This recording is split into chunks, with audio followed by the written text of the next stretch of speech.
What's going on, everybody? Welcome back to Crimson Tide Today. I'm Zack Aitken, and I appreciate you joining me for another episode as we talk all things Alabama football.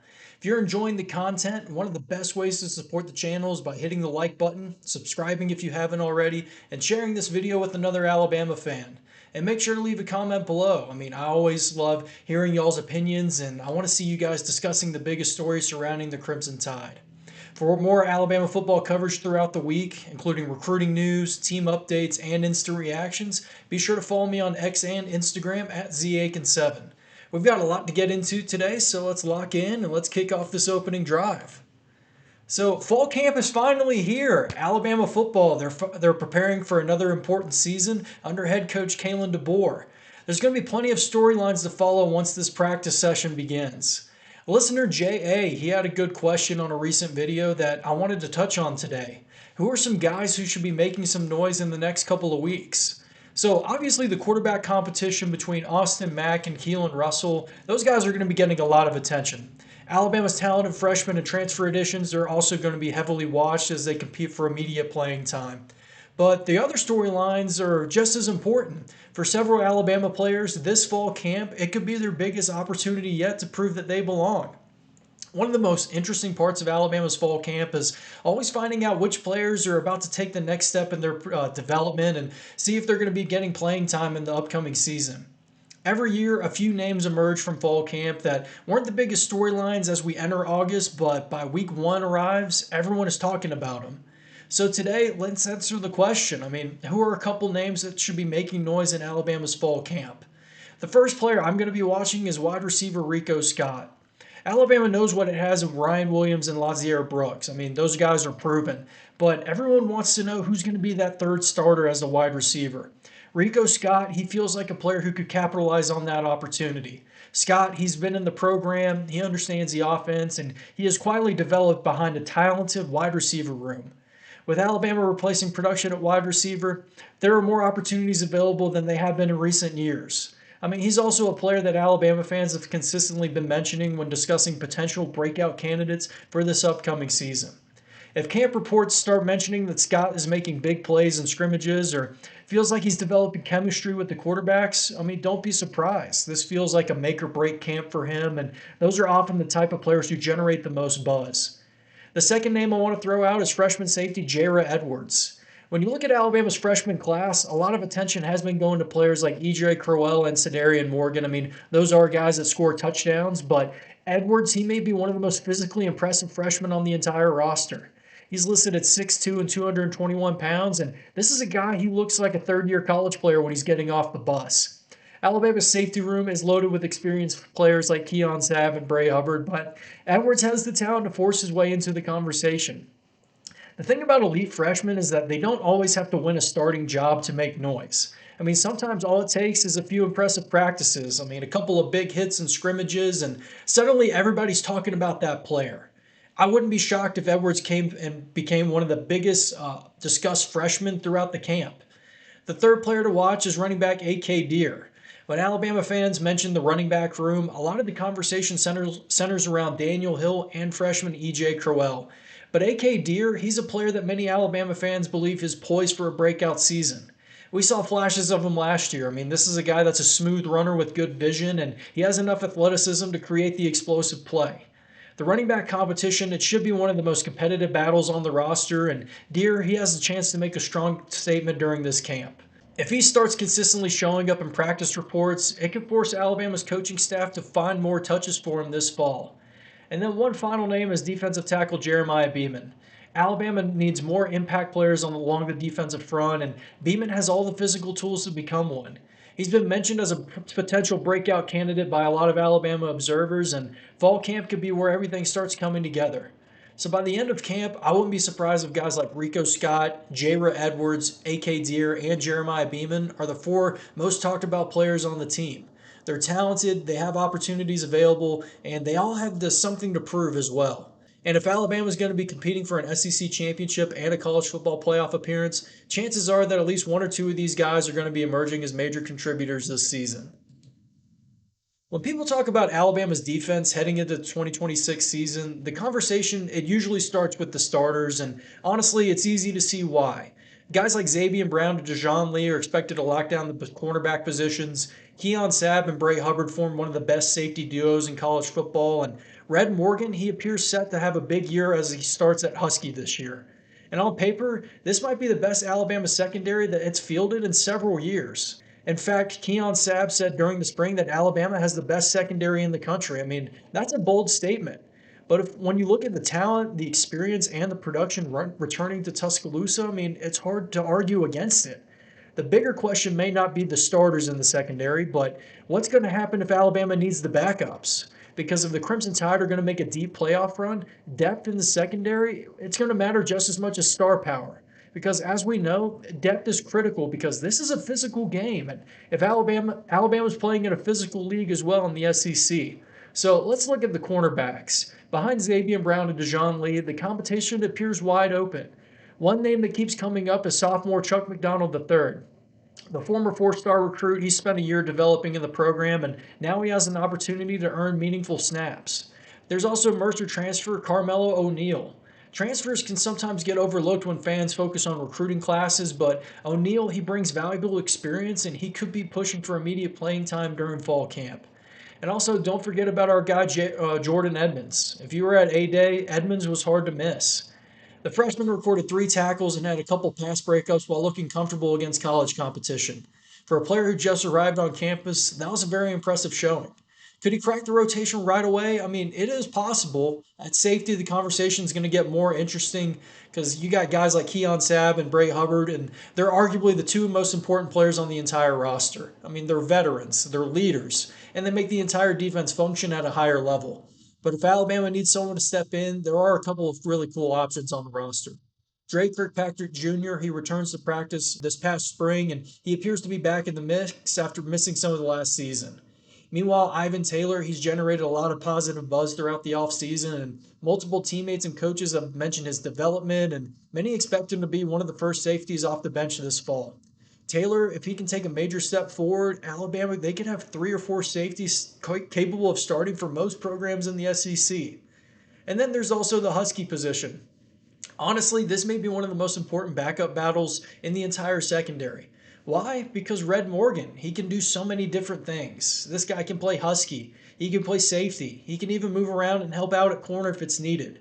That versatility, it's a huge asset. But it also means Alabama needs someone ready to handle Morgan's primary position whenever he's asked to move somewhere else.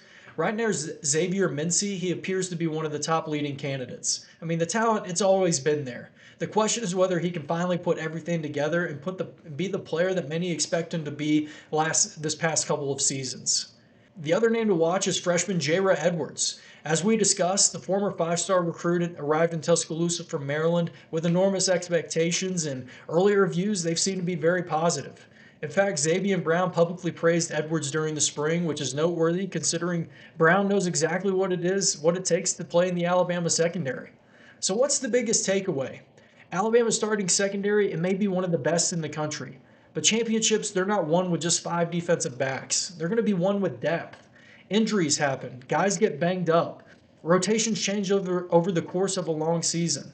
The good news for Alabama is that the next wave of defensive backs, they appear to be talented, athletic, and ready to compete.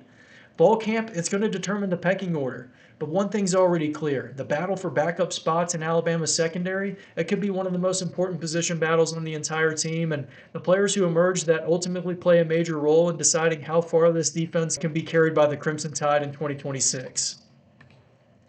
Heading into the 2026 season, expectations around Alabama football, they seem to be all over the place.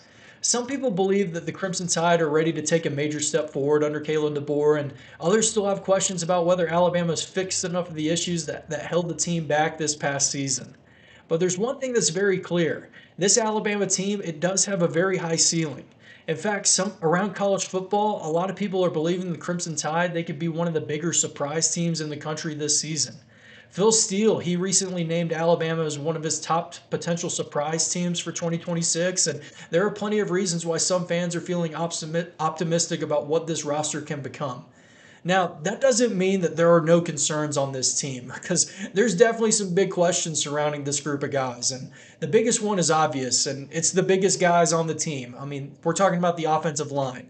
The O-line, they seem like the universal concern heading into fall camp because of Alabama's success last season. It was likely dependent on the offensive line, and this year it's going to be depending on how much this group improves. Last season, the Crimson Tide struggled to consistently run the football, and the pass protection was not where it needed to be either. I mean, it scarred Ty Simpson so much that he's bailing out of clean pockets at the LA Rams training camp. For an offense led by Kalen DeBoer and offensive coordinator Ryan Grubb, this offensive line has to be the foundation of the team. The system is designed to create explosive plays, but those plays don't happen without time in the pocket and the ability to establish a rushing attack. If Alabama can't improve up front, this is a team that can fall into the category of just being a good football team that I think finishes around 8-4 and misses the college football playoff. That's the biggest concern. But outside of the offensive line, there are a lot of reasons for Alabama fans to be confident. Let's start with the quarterback. The quarterback position should be better suited for DeBoer and Grubb's offense this season. Whether it's Keelan Russell or Austin Mack winning the job, Alabama has players with talent and upside at the position. I also think it's important to note that this year we're finally going to see a non-Saban quarterback recruit at this position. I think Jalen Milroe and Ty Simpson were capable quarterbacks in this system, but I think there's something to be said that both Mack and Russell were identified, recruited, and developed solely by DeBoer and his staff. The Crimson Tide believes it can get more production from the quarterback position, and that alone could raise the ceiling of this offense. And then at running back, Alabama has a talented and a deep group. Daniel Hill, A.K. Deere, E.J. Crowell, and others, they give the Crimson Tide multiple options. If the offensive line improves, this could become one of the strongest running back rooms that Alabama's had in recent years. The wide receiver and tight end positions are also areas where Alabama should be much deeper. Ryan Coleman Williams expects to lead the receiver group, but there's multiple talented players that are behind him fighting for roles. Guys like Lazier Brooks, Rico Scott, Derek Meadows, and Sedarian Morgan, Noah Rogers when he comes back, they give Alabama the type of depth needed to handle injuries and create explosive plays. And defensively, the optimism continues. The defensive line has more depth than it did last season, and that should help Alabama stay fresh late in games. The linebacker position also looks stronger, especially with additions like Virginia Tech transfer Caleb Woodson. Woodson, he brings experience and production, and you've got guys like QB Reese, Luke Metz, and others that give Alabama stability at the position. But the biggest strength of the team is by far the secondary. Alabama returns one of the most talented defensive back rooms in all of college football. Guys like Xavier Brown, Dejon Lee, Keon Sabb, Bray Hubbard, and others. I mean, this Crimson Tide group, they have talent, experience, and depth all over the place on the back end. It's a group that could be one of the best units in the whole country. Special teams is another area where improvement is expected. After struggling in several areas last season, Alabama has new competition at both kicker and punter, and that should be better overall for the entire group.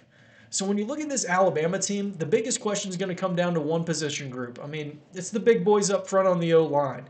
If that group can take a major step forward, the Crimson Tide, they have the talent everywhere else to compete with anyone in the country. The quarterback position has a lot of potential. The skill positions have playmakers. The defense has difference makers. And this secondary is elite. That is why some people believe Alabama could be one of college football's biggest surprises in 2026. Now the challenge is turning that potential into results. And fall camp may be the first opportunity to see if Alabama is ready to make that jump. To wrap up today's show, we're going to do another player preview. As we continue breaking down the Crimson Tide's roster heading into the 2026 season, today we're looking at one of the more talented freshman defensive players in the Alabama class. This is a player who has a chance to make an immediate impact in Tuscaloosa, and that player is Xavier Griffin. When you talk about the expectations surrounding Alabama's 2026 recruiting class, Griffin is one of those names that stands out the most. The Gainesville, Georgia native, he was one of the highest rated recruits in the entire country, and he was considered one of the biggest wins for Kalen DeBoer and his staff on the recruiting trail. Griffin, he was a five-star prospect, and he ranked as one of the top linebackers in the 26th class, and he chose Alabama over several major programs, including Georgia, Ohio State, Texas, Auburn, and Florida State. This was a major recruiting win for Alabama because Griffin, he's the type of player that the Crimson Tide, they've historically built its defense around. He's a versatile linebacker with athletic ability, length, and the speed to play multiple roles. Griffin, he's listed around 6'3" and 220 pounds after arriving in Tuscaloosa, and that's giving him the size and the athletic profile that Alabama looks for at linebacker. In his high school at Gainesville, Griffin, he showed why he's such an elite prospect. His senior season, he recorded 78 tackles, 12 being tackles for loss, and had 4 sacks in 12 games. Those numbers just show the type of impact he can have as a defender who plays downhill and attacks the football.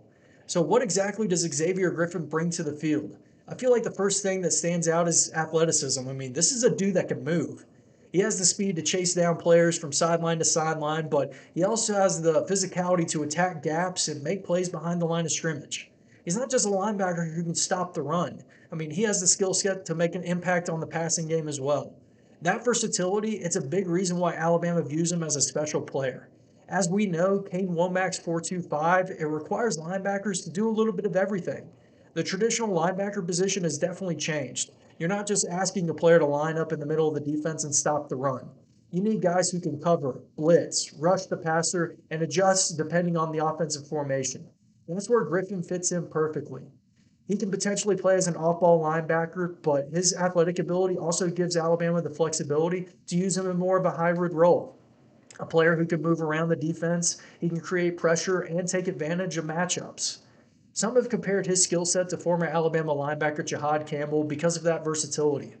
The question heading into Alabama's season isn't whether Griffin has the talent. I mean, that's very obvious. The question is going to be how quickly he can adjust to the college game. Because Alabama has experienced players like linebacker, including Caleb Woodson and other veterans, who's going to be competing for playing time. But if you have a player with Griffin's ability, the coaching staff, they're going to find ways to get him onto the field. Even if he's not an every down starter immediately, he can provide value as a rotational linebacker, a pass rusher, and a special teams contributor.